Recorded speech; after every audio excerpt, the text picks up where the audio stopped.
Ever since its first launch in 2017, the PUV modernization program has become the Duterte administration's biggest non-infrastructure project.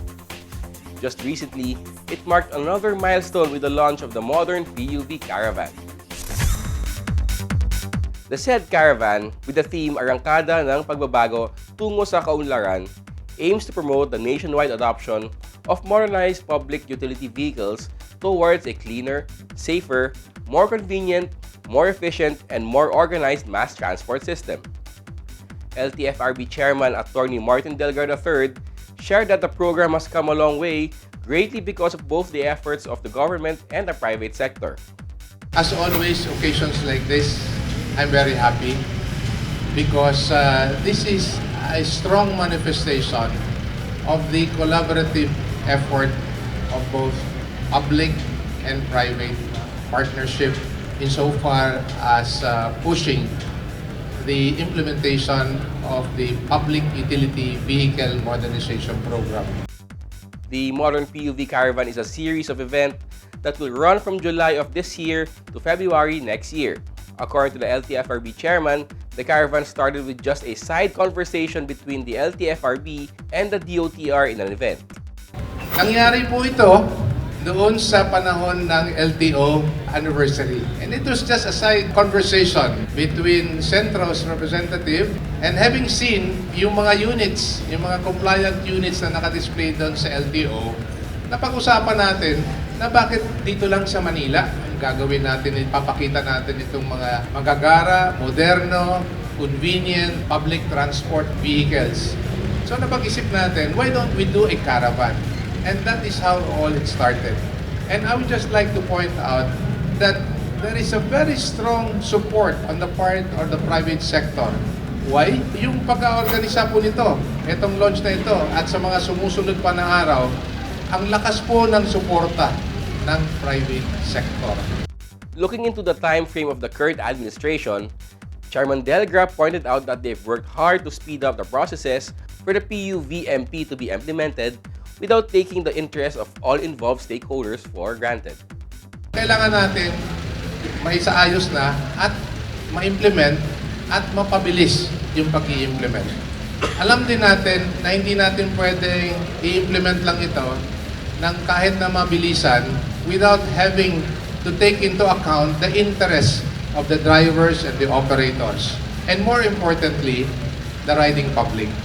Kaya nga, in all the components of the PUV modernization program, isa-isa at minsan a combination of all these stakeholders are being conducted, whether it be with banks, whether it be with suppliers, whether it be with co-ops, whether it be with commuters groups, or corporations who are into public transport. For his part, DOTR Undersecretary for Road Transport and Infrastructure Mark De Leon said that aside from modernizing the country's public transport, the program also aims to develop a better economy for the Philippines. We are really focusing on this program. We are focusing on the improvement of our national economy. We are not just focusing on modernizing the jeepney units, but the bottom line is we will want to have a modernized Philippine society, a modern and developed Philippine economy through better public transportation. The Undersecretary also highlighted the partnership of the department to other agencies that are beneficial to the PUVMP. The government has partnered with TESDA. In fact, we have launched the TESDA scholarship program wherein we will be giving operators, drivers, and their beneficiaries, even their sons, even their wives, scholarships, trainings to improve their skills, to improve how they operate public transportation. Number one, you have modernized units, but you don't know how to financially manage the fleet. You don't know how to properly dispatch the fleet. So that's why we're providing that trainings now. Hindi lang natin imo-modernize yung mga jeepney, imo-modernize din natin yung ating mga operator. We will also modernize yung ating mga driver. Never has government done this before. It's only now that the government is providing that support to the public transport operators.